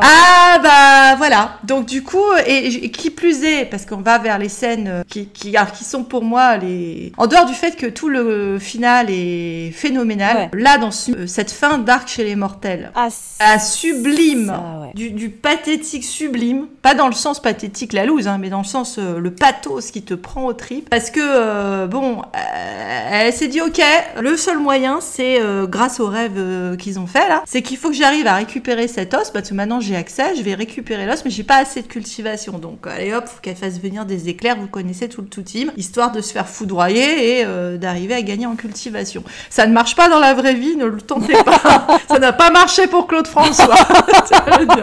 Et donc du coup, il y a toute une histoire avec son frère machin, les prises en otage, et il faut qu'il choisisse entre deux nanas, entre la bitch et celle-là. Alors, il magouille son truc, enfin bref. Elle se fait foudroyer et elle vas-y que je te fasse un échange. Docteur Maboul, c'est reparti. Je t'extrais ton os démon, machin, je le remplace avec ma cultivation. Allez hop, ni vu ni connu, je t'embrouille. Et elle lui dit ça y est, je crève, bye bye, fin de l'affaire, je ne veux plus jamais rien avoir à faire avec toi. Puis à ce moment-là, le garçon a la révélation de qui elle est exactement, pourquoi elle est là, et il a en vision la suite du film. Ce qu'il était censé devenir, en fait. Voilà, c'est-à-dire le début de l'histoire, quoi, en fait. Donc, ça a été un gros choc, et en plus, la nana est morte. Et là, il part en full dep, comme on adore, il est pas bien du tout, ouais. Donc, je garde le cadavre. Tu sais à quoi ça m'a fait penser, moi? À Red Butler avec sa fille, qui veut pas rendre le cadavre de sa gamine. Ouais, c'est ça qu'il faut qu'après, t'as Mélanie qui vient supplier le corps de la gamine, parce qu'on peut pas faire les choses comme ça. Et voilà, donc il veut pas rendre le corps, il veut garder, il veut se faire enterrer. Ou vous pourrez penser dans Ashes of Love, dans la partie immortelle, quand du coup le personnage du roi Yi, joué par Dong Lun, décide de s'enterrer avec elle, en fait. Dans un simulacre de mariage en plus. Et là c'est le cas parce qu'ils refont. Il lui remet sa tenue de mariée. Il lui remet sa tenue de mariée. Et il fout le feu, c'est quasiment la sati de certaines sectes hindoues. Ouais, avec un cercueil de glace en plus, donc t'as la glace et le feu. Un cercueil de glace dégueulasse. J'avoue, c'était pas ce qui avait plus réussi. On aurait dit un char à la Disney Parade. Ah bah oui, pour Ariel presque, c'est avec le côté bleu, tu sais, ça pourrait être des vagues. C'était pas très réussi, hein. Je sais pas, ça va pas sauver des ours polaires sur la banquise, ça, c'est sûr. Ça n'a pas sauvé non plus le Yesiwu, ça c'est sûr. Mais effectivement, il y avait ça, il y avait le côté sati, ce que tu as dit, c'est-à-dire il voulait pas se séparer de son épouse. Il n'y avait pas moyen de lui arracher le truc. Et ces épisodes sont magnifiques. Alors là, d'une manière générale, l'interprétation de Léo, malgré le ridicule de pas mal de passages du drama, au niveau du scénar, rien à redire. Et alors moi, il m'a ému de ouf, hein. Il m'a presque fait chialer ce con pendant toute cette période où étant Taijin, en fait, il pète les plombs. Il peut pas vivre sans elle, en fait. Il peut pas vivre sans elle. Parce qu'il comprend toutes les crasses qu'elle lui a faites, d'où ça venait. Il comprend que malgré tout le mal qu'elle aurait pu lui faire, elle a quand même cherché à l'épargner, qu'il y avait quand même une part d'elle qui était pas ok avec ça, qui voyait qu'il était un individu avec ses propres choix. Donc ça, il l'a perçu, mais le problème, c'est qu'elle est canée, quoi. Ah bah donc là, t'as la version soft par rapport au web novel, parce que ça dure beaucoup plus longtemps. Il garde plus d'1 an, hein, le cadavre. Ah ouais, non, là, c'est quelques jours dans mon son. Non, là, on t'a épargné des choses. C'est-à-dire que les gens, ils viennent là, ils réclament, commencent à avoir des odeurs dans le palais et tout, mais il n'y a pas moyen. Et tu sais que c'est bien sous-entendu que c'est de la nécrophilie, quoi, à ce point précis. Ah ouais, ils ont vachement édulcoré pas mal de trucs, quand même. Ah oui, tu peux le dire. Bah, j'aime autant, parce que là, tu vois, c'était pas nécessaire pour montrer sa détresse. Ah non, c'était pas nécessaire. C'est vrai qu'à plus après, tu pars sur presque quelque chose comme dans Ashes of Love, qui est le côté quête de la fiancée perdue. Donc du coup, le côté Orphée et Eurydice, c'est-à-dire aller essayer de retrouver... parce qu'il veut pas en démordre. Bah, en même temps, pourquoi il en démordrait? Il est dans un univers où t'as des dieux, des célestes, des réincarnations. Alors vas-y, que j'aille essayer de retrouver ma chérie disparue. Comme Jinmi dans Ashes of Love, qui ne peut pas le retrouver parce qu'en fait, il est pas mort. Là, c'est pareil, il peut pas la retrouver parce qu'elle est repartie dans sa time zone, refaire sa vie 500 ans plus tard. Donc il faut qu'il attende 500 ans pour retomber sur elle, quoi. C'était intéressant qu'il se retrouve dans l'équivalent du Styx, à arpenter le fleuve des morts ce qui provoque une souffrance pas possible, parce que c'est comme s'il se baladait dans un océan d'acide, quoi, et à chercher l'illusion de son esprit à elle, qu'il ne trouve pas, parce que, comme tu l'as dit, elle est pas morte, elle est retournée dans son époque, à faire de la cultivation machin, d'autant plus que, en fait, elle a absorbé l'os du démon, puisqu'elle l'a échangé contre l'essence divine. Ça aussi, ça fait porno quand on dit ça, elle a absorbé l'os du démon. Moi, j'ai eu beaucoup de mal avec ces espèces d'échanges de trucs, d'artefacts dans l'œil et de... C'était un peu dégueulasse, hein. Ça ressemble presque à de la parasitologie. Moi, j'aime pas les parasites, donc... C'est pas les genres d'échanges corporels qu'on aime voir, toi et moi, c'est sûr. C'est pas un échange de fluide, non. Non, j'aurais préféré. Alors, peut-être pas dans les conditions que t'as évoquées. Je pense qu'ils ont bien fait d'édulcorer certains trucs. Ah, c'était une autre histoire à ce moment-là, mais quelque part, la scène, elle manque. Hein. Puis finalement, ils sont allés jusqu'au fait que c'était un bâtard. Fallait vraiment que ce soit un bâtard. Ah, c'est vraiment... Moi, je trouve que la scène de la prison, elle manque. Alors, moi, quitte à changer quelque chose, j'aurais fait en sorte qu'elle couche avec lui qu'ils aient une vraie nuit de noces et que ensuite elle lui balance les échardes dans le cœur pour le buter. Ah oui, ça c'était bien. Ça faisait la petite mort, tu vois. Voilà, exactement. Parce qu'elle l'aime vraiment et elle veut qu'au moins ils connaissent ce bonheur-là. Et ensuite, se rappelant de son devoir, elle le bute. Mais pour moi, elle l'aime pas. À ce moment-là, elle l'aime toujours pas. Il n'y a pas de raison qu'elle provoque cette relation que tu aurais voulu qu'elle reprovoque dans le milieu, parce que elle va pas l'aimer avant cette dernière, ce dernier tiers du coup de leur vie, qui est quand 500 ans plus tard ils se retrouvent dans la même timeline et que lui à ce moment-là il est en mode rédemption, il a fait son chemin de pénitent, il est rebaptisé, parce que du coup c'est pour ça que je te dis il y a un côté aussi entre Bouddha et Jésus, parce que tu pourrais dire qu'il est passé par le Jourdain, qu'il a été baptisé. Mais Bouddha et Jésus sont des frères, hein, si bien tu sûr, en crois Thich Nhat Hanh, un livre que je vous recommande d'ailleurs. C'est évident qu'il y a des parallèles qui sont faits. Et du coup, comme il a été rebaptisé, il reprend un nouveau nom, il est rhabillé en blanc comme il se doit. Oui, voilà, c'est une purification, hein, toutes ces souffrances. Exactement. Et effectivement, il est prêt à tout changer. Et, gars, je suis un homme nouveau. Et puis bon, non seulement elle retombe sur la nana, et puis la fatalité, elle n'en a pas fini avec lui, en fait. Non, c'est ça. C'est après la notion de libre arbitre et de destin. Est-ce qu'on peut échapper à son destin? Est-ce que on est obligé de suivre le programme qui a été déterminé pour nous? Ça aussi, c'est au cœur du drama. Donc c'est intéressant parce qu'il dit mais je deviendrai jamais le roi des démons, le dieu des démons, parce que j'ai décidé que non, je veux pas devenir ce mec-là. Et puis il finit par se rendre compte que s'il va devoir le devenir pour éviter l'apocalypse, ça c'était bien montré, les luttes intérieures entre l'esprit du dieu des démons qui veut le posséder et lui, son libre arbitre. Et il finit par le fucker, il se sacrifie, il faut qu'il meure pour que l'apocalypse n'ait pas lieu. Mais il est resté finalement lui, malgré tout ça. Sauf qu'elle, elle le découvre beaucoup trop tard quand elle atteint le nirvana, quand elle devient une déesse. Parce qu'il n'y a plus de dieu 500 ans après dans sa timeline à elle. Il n'y a plus de divinités. Les divinités ont toutes disparu. Ah, je trouvais ça super. Ça, c'était le hyper fait qu'il y ait cette intéressant. évolution des religions, j'ai trouvé ça formidable. Le fait qu'ils acceptent de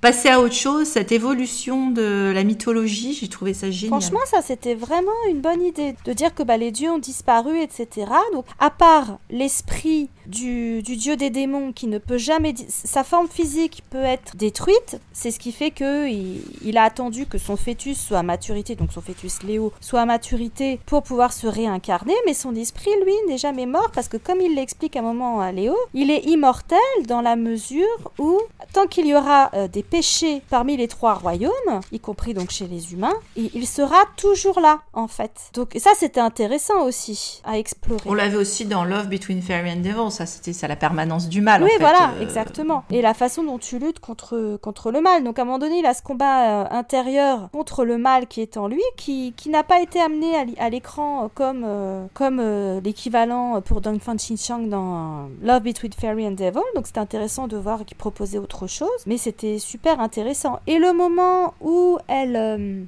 atteint le nirvana, ça c'était super intéressant aussi parce que, comme tu l'as dit, visuellement, ça fait plus penser à la Thaïlande ou la tenue qu'elle a en fait, c'est vraiment une tenue de bodhisattva, donc de Bouddha qui a atteint qui pourrait atteindre l'éveil. Bon, il se trouve qu'elle a atteint l'éveil, mais qui décide de rester pour guider les autres. En fait. Et elle a vraiment la tenue que tu pourrais avoir pour Tara, par exemple. Enfin voilà, des personnages que tu retrouves dans le bouddhisme chinois, en fait, puisque c'est le bouddhisme du grand véhicule, où tu as justement des déités, ce que tu n'as pas dans le bouddhisme traditionnel, on va dire. Donc ça, c'était intéressant, parce qu'ils ont vraiment repris un visuel avec le même genre de coiffure, avec la roue du dharma sur son chignon.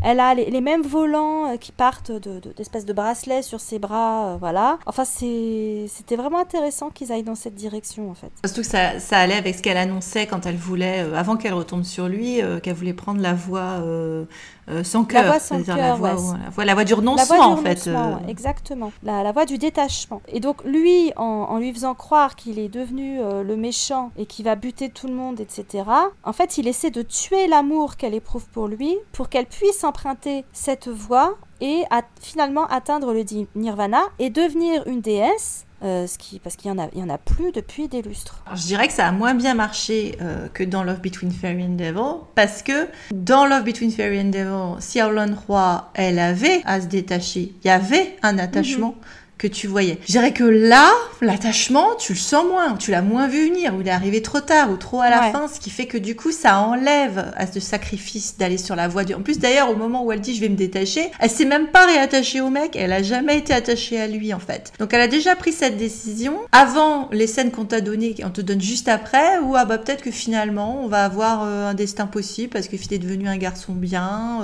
et que comme je t'ai débarrassé de ton os, ça va peut-être se faire. Mais ça arrive vraiment trop tard en fait. Ça arrive beaucoup trop tard. Ça enlève beaucoup du truc. Par contre, si elle est, on va dire visuellement peut-être cette incarnation du Bodhisattva, pour moi, c'est chez Léo que tu le trouves.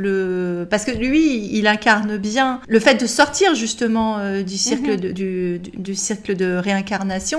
Ses dernières paroles, c'est quand même ça, c'est ma vie, elle est trop dure, on va arrêter là. Et la dernière chose que tu vois de lui, c'est cette silhouette illuminée efféminé, très allongé comme ces figures de Bouddha, pas la version Yu, c'est un gros bidon, on roule dessus, mais tu vois cette version ascétique aux grandes oreilles là, c'est ce que tu vois de lui avec ce sourire où effectivement il a eu sa métamorphose avec repurification, parce qu'elle le retransforme, il devient cette divinité qu'il aurait voulu être et qu'il n'a pas pu être parce que le destin s'était pas agencé comme ça, mais c'est ce qu'il a fait, il s'est sacrifié comme Jésus pour les péchés de tout le monde, et du coup il sort de la réincarnation comme le Bouddha. Il sort du cycle, oui, lui aussi il trouve l'éveil, c'est juste que elle va rester. D'ailleurs, moi je me disais, c'est marrant qu'elle soit restée, mais en fait comme elle a eu un enfant, elle est restée. Mais la gamine à la fin, ils ont une petite fille, donc la gamine à la fin, tu vois qu'elles descendent pas souvent chez les mortels quand même, toutes les deux. Elles vivent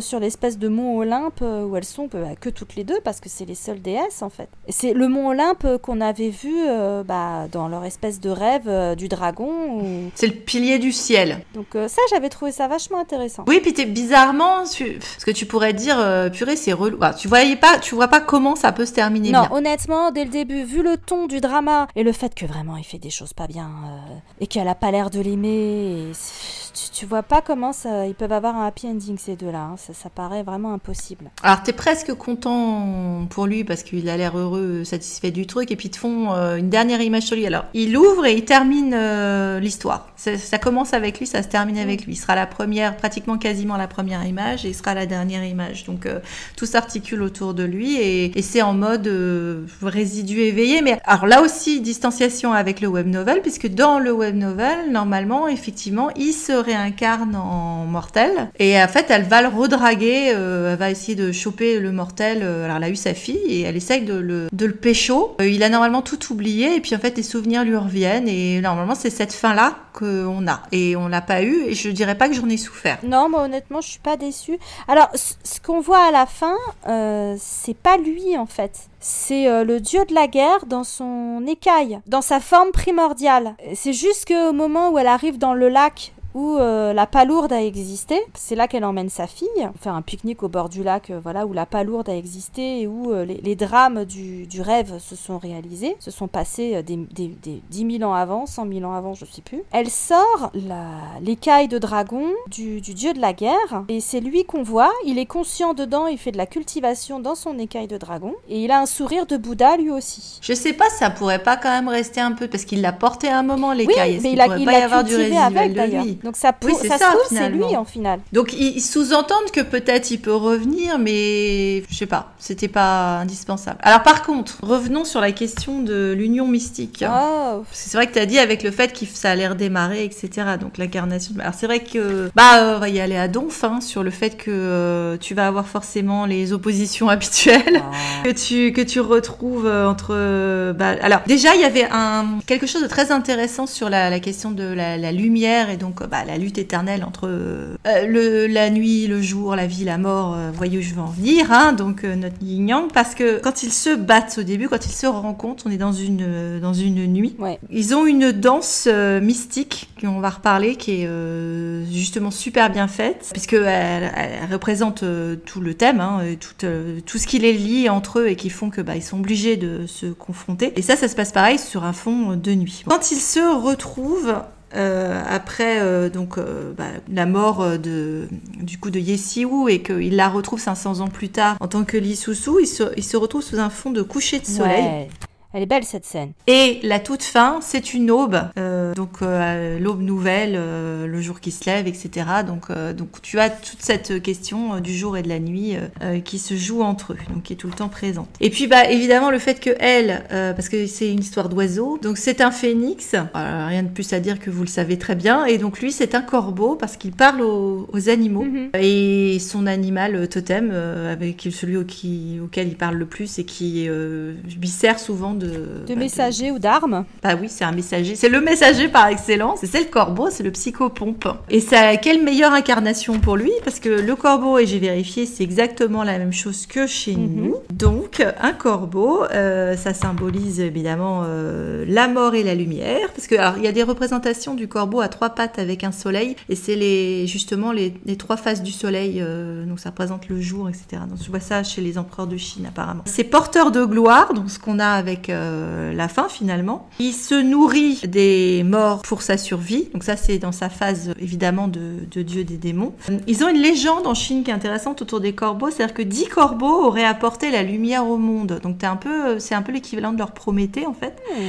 Sauf que comme ils étaient quand même trop nombreux à apporter la lumière au monde, il y avait la peur que ça finisse par foutre le feu à l'ensemble de l'humanité. Donc un archer a tiré une flèche et il en a tué 9 pour en garder qu'un seul. Donc t'as quand même des histoires de flèches et de machins, j'ai trouvé que c'était intéressant. Il fallait qu'éviter que le monde ne se consume. Mais néanmoins, le corbeau reste associé avec le soleil. Il est également associé à la transformation, puisque étant un animal psychopompe, c'est celui qui aide à transformer la mort en vie aussi. Donc transformation, on le voit évidemment avec ce personnage. C'est la quête du spirituel avec l'élévation, ça aussi on l'a. Ils sont parmi les rares animaux qui marquent le deuil. Quand un de leurs congénères meurt, ils se mettent ensemble à crier leur deuil. Alors par rapport au fait que c'est un personnage qui va vivre quand même un deuil très long dans le drama, j'ai trouvé que c'était aussi assez fort. Et on le voit souvent avec des plumes. Ils l'ont habillé souvent avec des plumes de corbeau. Donc le costume a bien rendu ça. Et elle aussi, c'est un animal à plumes très souvent du coup. Donc elle lui fait forcément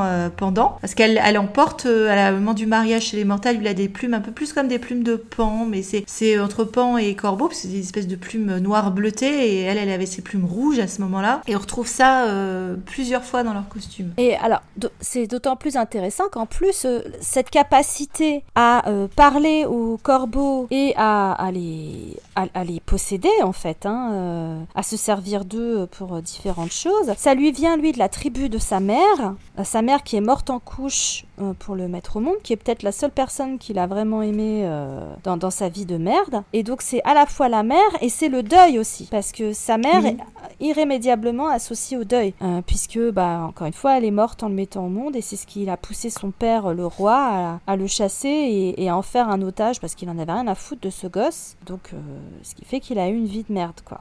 Parce qu'il a un rapport aux femmes qui est très compliqué, ce garçon, dans le sens où beaucoup de femmes l'ont trahi. Bon, sa mère l'a abandonné, mais au moins elle l'aimait. Les 2 servantes issues de la même tribu que sa mère ont fini par le trahir. Sa femme a fini par Bailou a fini par le trahir.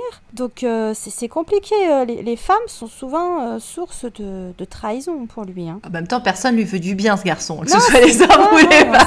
Mais ça fait plus mal pour lui venant des femmes, parce qu'il attend rien des hommes. Et les femmes, souvent, lui font penser qu'elles sont nourricières protectrices. Donc il commence à leur faire confiance. Il y a 2 gardiennes qui lui font ce coup-là. Il commence à laisser tomber certaines défenses. Et c'est pour ça que pour lui, c'est insupportable. Ah oui, c'est insupportable pour lui. C'est sûr. Mais il a ce cadeau finalement de voir par rapport au deuil, c'est bien que tu le reprécises effectivement. C'est-à-dire que il a pas connu sa mère, donc il a pas vécu ce deuil-là. Pour lui, il a été abandonné et puis c'était pas un enfant aimé. Mais il a ce cadeau de pouvoir revoir presque la mort de sa mère et du coup de comprendre que sa mère l'aimait, qu'il avait été un enfant de l'amour, un enfant désiré, et de pouvoir exprimer ce deuil qu'il avait jamais pu exprimer, ou que le deuil beaucoup de fois ce personnage. Ouais. Et du coup, c'est vraiment intéressant que le corbeau. Parce que nous aussi, on associe le corbeau au deuil et à la mélancolie, etc. Enfin, je veux dire, même si tu prends la version Aigle Noir, bon, c'est un corbeau de Barbara, enfin voilà, c'est le signe de deuil. J'avais déjà mentionné dans un autre épisode Grief is a thing with feathers. C'est un corbeau dans le roman. Donc, c'est pas anodin, effectivement. Et elle, c'est le phénix. Ce qu'on apprend assez tard, que c'est le phénix, même si à un moment donné, on s'en doute. Tu sais ce que j'ai, moi, plutôt dans la tête comme poème? J'ai de Nerval. J'ai El Desdicado. Je suis le ténébreux, le veuf l'inconsolé, le prince d'Aquitaine à la tour abolie. Putain, qu'est-ce que ça lui va bien. Ma seule étoile est morte et mon luth constellé porte le soleil noir de la mélancolie. Dans la nuit du tombeau, toi qui m'as consolé, etc., etc. Suis-je amour ou Phébus, lusignant ou Biron? Mon front est rouge encore du baiser de la reine, j'ai rêvé dans la grotte où nage la sirène, j'ai 2 fois vainqueur traversé l'Achéron, modulant tour à tour sur la lyre d'Orphée, les soupirs de la sainte et les cris de la fée. Virtuellement, c'est ton Cientia, en fait, t'as tout le machin. Parce qu'il y a ce moment où, en plus, pendant la danse mystique, où ils doivent rejouer cette scène qui est en fait la lutte éternelle entre les éléments femmes, hommes, parce qu'en fait, c'est dans cette parade qui a lieu chaque année au festival de l'eau / festival des lanternes. Ils doivent choisir, ce qu'on voit dans plein de cultures diverses et variées, un homme et une femme qui doivent rejouer une scénette cosmogonique, quoi, en fait. Donc, une femme est choisie dans le public pour incarner l'esprit du bien qui va tuer l'esprit du mal, joué par un jeune homme choisi également, et ce qui pourrait donner dans d'autres cultures d'ailleurs, normalement, des bacchanales derrière et des accouplements, parce que souvent ça allait autour de ce genre de choses. C'était des choses de fécondité qu'on peut retrouver dans plein de cultures, en fait. Et donc, du coup, ils doivent se faire cette danse de je dois le tuer, et c'est le programme de leur vie, c'est qu'elle est née pour le tuer, et ça rejoue le fait que, voilà, sans arrêt, l'univers est tendu entre ces deux principes opposés, vie-mort, femme-homme, nuit-jour, soleil-lune, le corbeau, le phénix, que tu vois explorer là. Et donc, dans ce passage-là, où en plus t'as cette fameuse chanson dont j'ai parlé tout au début, qui est chantée par Sadie. Celle-là est particulièrement belle, c'est Immortal Bird, où dans le petit passage du milieu, t'as justement cette série d'oppositions dans les paroles qui sont destruction, création, vie, mort, etc. Et c'est vraiment les termes passé, présent, enfin tous ces termes-là sont... Et elle est utilisée, cette chanson, justement au moment, en plus, elle y est très souvent dans les moments les plus importants, mais elle est utilisée dans ce passage-là, donc t'as vraiment cette série d'oppositions. Et à ce moment-là, dans le dialogue interne de Yesiu, donc joué par Baidu, il y a mais qui es-tu en face de moi? Est-ce que tu es un ennemi ou est-ce que tu es mon amant? Donc là, alors il y a plein de thèmes musicaux qui sont sympas. Par contre, compte tenu de la gravité du ton, etc., surtout à la fin des épisodes où on te laisse régulièrement en cliffhanger ou en PLS, tu enchaînes sans transition sur une espèce de petite balade pastorale à la con, ding ding ding ding ding, que moi je trouvais que c'était vraiment... ça me sortait du truc, je trouvais vraiment pas le générique de fin réussi. Hein. Pour moi, ça jurait vraiment par rapport au reste du drama. C'est vrai que les cliffhangers de fin, il y en a eu plusieurs, où c'est vrai que tu as une amorce de trucs, mais... Bande de bâtards. C'était un peu ça, ouais. Et cette petite mélodie du générique de fin, j'ai dit, mais vous vous êtes trompé de série ou quoi?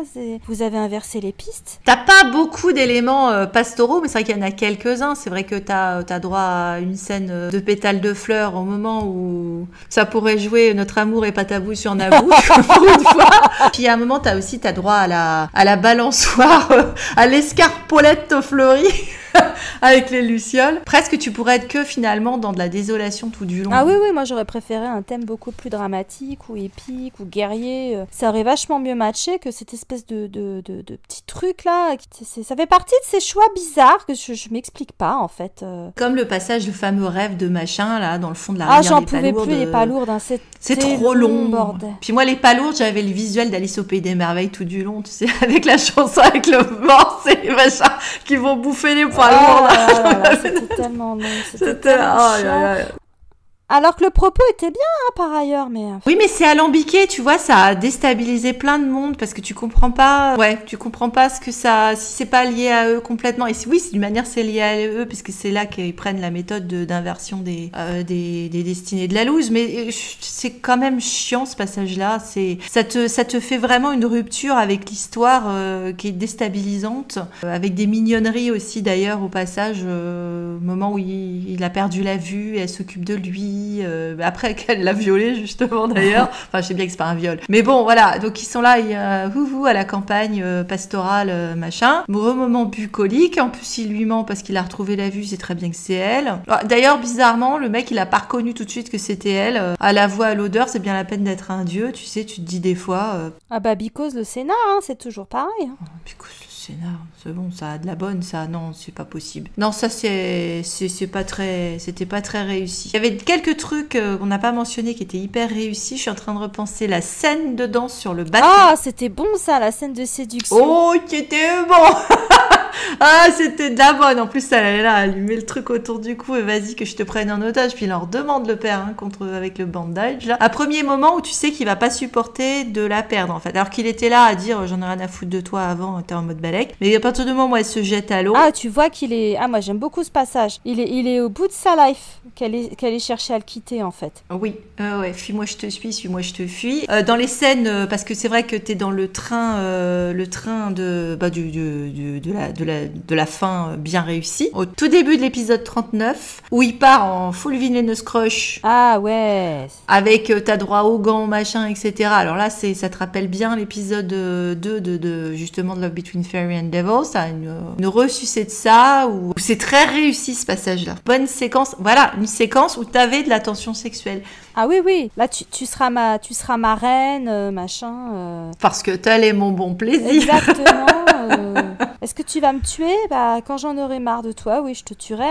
Alors que toi, spectateur, tu sais que c'est vraiment lui le gentil, qui a la posture du méchant pour tromper tout le monde, et que toute la souffrance qu'il lui fait subir à elle, c'est horrible pour lui, quoi. C'est horrible. Parce qu'heureusement, tu le vois bien en tant que spectateur, parce qu'il y a quand même des moments où tu sens que le masque craquelle un peu quand même. Hein. D'ailleurs, très intéressant la question du masque, parce qu'il y a plusieurs fois, il porte des masques, et le masque du démon, c'est un masque solaire. J'ai trouvé ça fort curieux. C'est un choix étonnant. Le design est bien pour le coup du masque.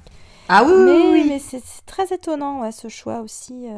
Oui, parce que lui aussi, c'est pareil, il est comme tu l'as dit, il est en division interne aussi, il y a de la dualité interne, c'est bien aussi qu'on ait toujours ces nuances-là. Tout n'est pas si simple, profondeur, etc. À un moment donné, quand elle l'a trahi et que ses jours à lui sont comptés, parce qu'elle lui a quand même planté des échardes magiques dans le cœur, machin, il fait un échange avec un mec qui veut devenir immortel, là, qui se cultive je sais pas quoi. Il lui donne le sang de son cœur et en échange, l'autre il lui file encore un artefact à la con. En l'occurrence, des bracelets qui fonctionnent par deux. Du yin et du yang. Est-ce que faut pas oublier que la lune, machin, ou ce que tu veux, le yin, dans l'histoire, c'est lui, comme Kylo, et le yang, c'est elle. Lui, c'est le corbeau, c'est la lune, c'est la nuit, c'est l'argent, c'est voilà. Elle, c'est le phénix, c'est la lumière, le jour, l'or, en fait. Donc ça, il l'a... C'est le masque d'ailleurs qu'elle a dans la danse mystique, elle a un masque qui fait solaire. Donc ça, j'avais trouvé que vraiment le coup des bracelets, c'était vachement intéressant. Qui pète un câble quand il se rend compte que une fois qu'elle a fait sa cultivation et qu'elle lui a donné son essence divine pour l'échanger contre son os du démon, là, les bracelets se sont cassés. C'est bien la preuve qu'elle reviendra pas, machin, et lui, il refuse complètement cette possibilité, en fait. Ah les bracelets, oui, c'est vrai que ça représente aussi le fait qu'ils sont vraiment enchaînés l'un à l'autre. Hein. Ils sont vraiment star-crossed, quelle que soit l'incarnation, quoi. Ils sont star-crossed du début à la fin. Parce que c'est même curieux au début quand ils se connaissent pas, dans la première scène d'ouverture, mais elle lui tape tout de suite dans l'œil, quoi. C'est-à-dire, on a l'impression qu'il y a presque une reconnaissance de sa part, tu vois. Je me suis même demandé, parce qu'en théorie, si la scène se rejoue, c'est tout le problème des histoires de voyage dans le temps, il aurait pu très bien savoir que c'était elle, tu vois. Et à un moment, il dit un truc comme c'est toi d'ailleurs. Et à un moment, je me suis dit, oui, peut-être il savait très bien que c'était elle. Et qu'il lui en voulait parce qu'elle lui avait fait des crasses dans le passé et machin. Et en fait, ça s'est pas joué comme ça. Ils auraient pu, honnêtement. On aurait pu en revenir à là. On aurait pu revenir à cette scène-là. Mais encore une fois, paradoxe du, t'as tout changé. Et là, on n'est pas parti sur ce programme-là. Mais on aurait pu revivre exactement la même scène. Ouais. Alors, faut reconnaître quand même que Léo, en Roi des démons, il est carrément sexy. Hein. Il est la beauté du diable. Il est sexy en diable, on pourrait dire. Mais c'est par rapport à Ashes of Love, tu retrouves le fait qu'on se retrouve avec tous nos mariages. On a quand même encore 3 mariages mortels, célestes.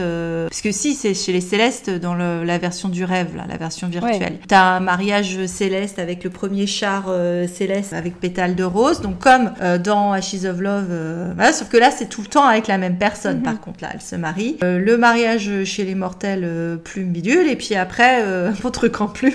Et puis après, t'as le mariage chez les démons qui a de la gueule aussi. Et ça aussi, on en avait un dans Ashes of Love. Et puis un qui était une entourloupe aussi. Alors, il était bien, ouais. Dans Ashes of Love, il était bien ce mariage. Et là, c'est aussi une entourloupe d'une certaine manière. Oui. Il y a toujours un phénomène de mystification, d'objectifs cachés. Bon, nous, spectateurs, on se rend compte globalement de ce qui se passe, mais nos personnages, non. Et il y a des fois, ils pourraient quand même. Des fois, ils sont concons. Faut quand même reconnaître que la Miss, des fois, je me disais, elle a pas inventé l'eau chaude quand même. Non. Et puis je te dis, le problème, c'est son investissement dans cette relation. Et vu son investissement dans cette relation, ça explique le fait que... moi, ça m'explique le fait que j'étais pas trop investie dans son histoire. Le fait qu'elle le manipule avec les sentiments m'a pas trop plu, en fait. Je crois que ça me met mal à l'aise, en fait, cette histoire. Il est dégueulasse, hein, on est d'accord. Il fait des choses pas sympas. Mais n'empêche que cette manipulation sur l'amour, là, cette arnaque qu'elle lui fait est assez moche, en fait. D'ailleurs, elle s'en rend bien compte, elle est pas à l'aise avec ça, puisque le nombre de fois où elle dit pardonne-moi, elle pense, tu vois, pardonne-moi de te mentir comme ça, j'ai pas le choix. Et qu'elle est obligée de se rappeler régulièrement de ce qu'il a fait, d'invoquer ses souvenirs de tout ce qu'il a fait ou ce qu'il va faire dans le futur pour justifier toutes les saloperies qu'elle lui fait, la manipulation et tout, c'est qu'elle est pas à l'aise avec ça non plus, tu vois. Donc... du coup, sa meilleure vengeance au mec, c'est effectivement, il a réussi à l'enchaîner à lui, parce qu'elle est obligée de vivre avec... parce qu'elle a eu son enfant, donc elle est enchaînée à lui par la génétique qui fait qu'elle est devenue la mère de son gosse, en fait. Et aussi avec cette révélation à la fin, quand elle trouve la tombe, du coup, les cénotaphes, quoi. Les 2 stèles mortuaires qu'il avait fait, parce qu'à un moment, il avait fait visiter... C'est une sortie, une date de rêve. Ça nous change des parcs d'attractions dans les dramas chinois et coréens. Au lieu de l'emmener à la tirette, il l'a emmené visiter la tombe de Momo. Et puis lui dire, choisis un coin où tu veux te faire enterrer plus tard. Alors elle le regarde, c'est-à-dire j'avais pas trop prévu de passer ma life avec toi et encore moins après. Lui, c'était le plus beau cadeau qu'il pouvait lui faire. Tu vois, c'était un cercueil. Voilà, tu choisis. Et du coup, il a réussi son programme parce qu'effectivement, il avait fait quand elle était morte. Il avait essayé de se sacrifier avec elle, mais il n'était pas arrivé. Mais il a laissé quand même derrière la stèle funéraire où il avait gravé de ses blanches mains. On sait qu'il est adepte des tutos sculpture depuis Princess Silver. Il n'y avait pas de savon loche, là, mais...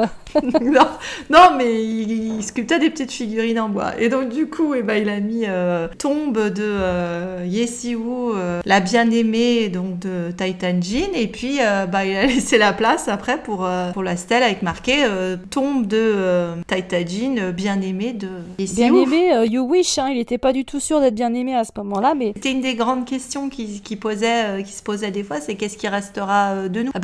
Réponse en dehors du fait que tu as les stèles, c'est aussi le fait d'avoir eu cet enfant ensemble. Ils ont un enfant dans le webtoon ou Oui, tout à fait. Ils ont une petite fille aussi qui joue un rôle dans le retrouvaille d'ailleurs, le fait de retrouver le papounet. Limite, c'est elle qui le spot, tu vois. On dirait mon père. Donc, ça sert toujours les gamins, tu sais, c'est les fins limites. C'est comme... Maman comme le petit dans 10 Miles. C'est ça. C'est dommage, hein, parce que ça aurait pu presque être un chef d'œuvre. Oui, ça aurait pu être un très grand cru. Non. Ah, si j'oubliais un truc, éventuellement, qui était intéressant, c'était les chiasmes entre les personnages masculins et féminins. Alors déjà, quand t'as entre les deux, et puis le fait qu'ils ont leur aventure virtuelle, là, du coup, Mingye et Tang Duo. Mais il y a aussi, avec les secondaires, là, donc le mec et la nana, là, la sœur, et puis le copain, le camarade de classe, là, du coup, de l'héroïne. Parce que on commence le drama, ils sont normalement inconditionnellement les 2 personnes bien morales du truc. Et au fur et à mesure, ça dévolue. Ah oui. Donc, parce que Yesiwu, c'est une bitch, du coup, incarnée par Lee Susu, ça redevient un personnage gentil. Et donc, Titan Jin, c'est l'horreur absolue. Ok. Et donc, les 2 autres, c'est la vertu morale. Mais sauf que la vertu morale, elle, tu te rends compte qu'elle, c'est une grosse bitch. Et lui, il devient habité par le démon au fur et à mesure aussi. Et il devient de plus en plus problématique et antipathique. Ouais. Ça, c'était bien aussi, qu'ils explorent. C'est la seule chose que j'ai à dire sur les personnages secondaires. Sinon, ils nous ont fait chier, mais d'une force. En me lancez pas sur le père biologique, pas biologique de la fille, les démons, les machins, les... Non, par contre, il y en a un qui est intéressant, justement, c'est celui qui va servir de Shifu. Enfin, je dis intéressant, mais encore une fois, je les ai zappés relativement rapidement, à part quand le personnage était... Titan Jin était mêlé à l'affaire, mais qui, du coup, devient son Shifu, celui qui a son Jean-Baptiste, en fait, du coup, de fortune, et qui, à un moment, bah, du coup, le type, il se fait condamner par l'ensemble du truc parce qu'il a tué le Shifu. Bah, sauf qu'il a pas tué le Shifu. Le Shifu lui a demandé de le buter, parce qu'il pouvait pas faire autrement, fallait qu'il meure, sinon il devenait habité par le démon, machin. Donc, en fait, il a servi c'est l'agneau sacrificiel, le bouc émissaire, et qui lui a en plus donné tout le programme de, bah, va falloir que tu fasses ça, que tu te fasses passer pour un gros bâtard, que tu acceptes de faire le rôle, parce qu'il y a que toi qui peux arriver à vaincre le démon et permettre à Lee Susu de devenir la déesse qui est la seule qui peut vaincre le démon. Ça m'a fait penser à Snape dans Harry Potter, tu vois. C'est le seul qui peut espionner Voldemort. Et puis, spoiler alert pour ceux qui n'ont pas lu le tome 6, il tue Dumbledore, mais à la demande de Dumbledore, en fait. C'est exactement ça. C'est... les anti-héros peuvent faire un club, de toute façon. C'est eux qu'on aime, de toute façon. Donc, il y a une raison, oui. Mais c'est vrai que du coup, c'est pas juste pour lui, quoi. C'est pendant tout le temps, il est là, je me comporte comme un gros bâtard, mais en fait, ça me fait de la peine. Et tu vois, de temps en temps, dans son visage, où c'est quand même dur, ça pique un peu, quand même, dur, ma vie de merde, dur, ma vie de merde. Mais c'est comme ça que t'as ensublé, mon gars. D'autant que les mecs des sectes, ils passent vraiment pour des gros cons parce qu'ils le condamnent pour un oui, pour un non. Eux, ils sont pas prêts d'atteindre le nirvana, c'est vraiment des connards. Ah, tu sais jamais comment ils arrivent à être des garants moraux de quoi que ce soit. T'as même un moment, Esmeralda Quasimodo, là, où il est en chaîne. Ah, c'était bien, ça. Tout le monde prêt à le buter. Bah, je me doute que ça allait te plaire, cette scène-là. C'est ça. L'autre qui arrive devant, tu sais, pour essayer d'éviter les 5 fruits et légumes par jour, là, pour justement... arrêtez, il est pas si pire. Vous êtes des bâtards, vous savez pas tout. Des bâtards. Au festival des fous, tout ça. On dirait qu'ils ont fait des festivals. J'aime bien aussi le fait qu'à un moment ils se retrouvent au festival de l'eau encore et ils se disent putain on va encore être choisis et c'est pas eux. C'est peut-être le seul moment comique. Ouais. C'est pour vous dire comme on a raclé les fonds de tiroir pour trouver des moments drôles parce que franchement comme j'ai dit on a quand même arrivé à en parler plus d'1h30 donc on est trop forte. Donc il faut le voir. Ah oui, ne serait-ce que pour Léo, il faut le voir. Vous zappez ce que vous aimez pas, mais il faut le voir parce que il laisse un souvenir impérissable. Aussi imparfait soit-il, ce truc, encore une fois, on n'arrive pas à me le sortir de la tête, quoi. Mais j'avoue, ça m'a surtout donné envie de me remater des scènes de Love is Sweet.